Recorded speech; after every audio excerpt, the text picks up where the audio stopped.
Friends, எங்கள் வீட்டு மாடியில் என்னென்னலாம் செடி வச்சுருக்கோன்றதை தான் நான் வீடியோ எடுத்து போட்டிருந்தேன். இந்த மல்லி செடியை பற்றி நான் ஏற்கனவே ஒரு வீடியோ போட்டிருக்கேன். அதில் வந்து நிறைய பூ பூக்கும். அதுவும் இல்லாமல் நாங்கள் என்ன உரம் இதுக்கு வந்து போடுறோன்றதையும் நான் ஏற்கனவே ஒரு வீடியோவில் நான் போட்டிருந்தேன்.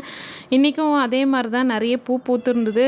அதை தான் எங்கள் அம்மா மொட்டெல்லாம் பறித்து ஒரு கண்டெய்னரில் போட்டு அதை சேர்த்து வச்சிட்ருக்காங்க.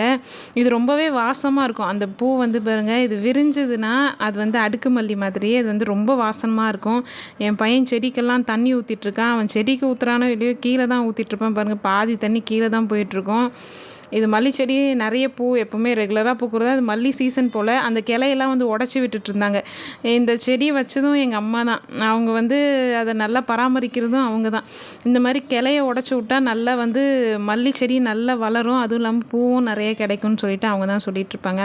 அதெல்லாம் உடச்சிட்ருக்காங்க. என் பையன் வந்து எப்போவுமே போல் தண்ணி ஊற்றுறன்ற பேரில் தண்ணியை தான் வீணாக்கிட்டு இருக்கான்.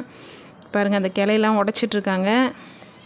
இதில் இந்த மல்லி செடி ஒன்று தான், அதில் நிறைய பூ பூக்கும். அடுத்து பார்த்திங்கன்னா, இது வந்து கொத்தமல்லி விதையை அடுத்த பேக்கில் வந்து தூவி இருந்தேன். அது நல்லா முளைச்சி வந்திருந்தது.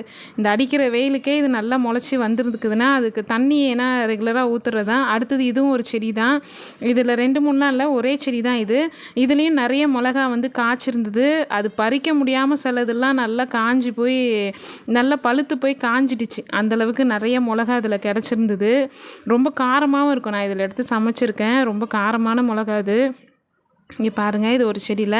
அடுத்து இது வந்து வளருமான்னு தெரில, இது வச்சோம். ஆனால் இதுவே நல்லா துளுத்து வந்திருந்தது. இதில் வந்து ஒரு ரோஜா செடியும் புதினா வந்து நம்ம வாங்கி யூஸ் பண்ணுறோம் இல்லையா, அதை வந்து யூஸ் பண்ணதுக்கப்புறம் இதில் நட்டு வச்சோம். அது நல்லா வளர்ந்தது. என் பையன் பண்ணுற வேலையை பாருங்கள், காலி டப்பாவில் போய் தண்ணி ஊற்றிட்டுருக்கான் செடின்னு நினச்சிட்டு. இதே மாதிரி உங்கள் வீட்டில் என்ன செடி வளர்ந்ததை கமெண்ட் பண்ணுங்கள். தேங்க்யூ.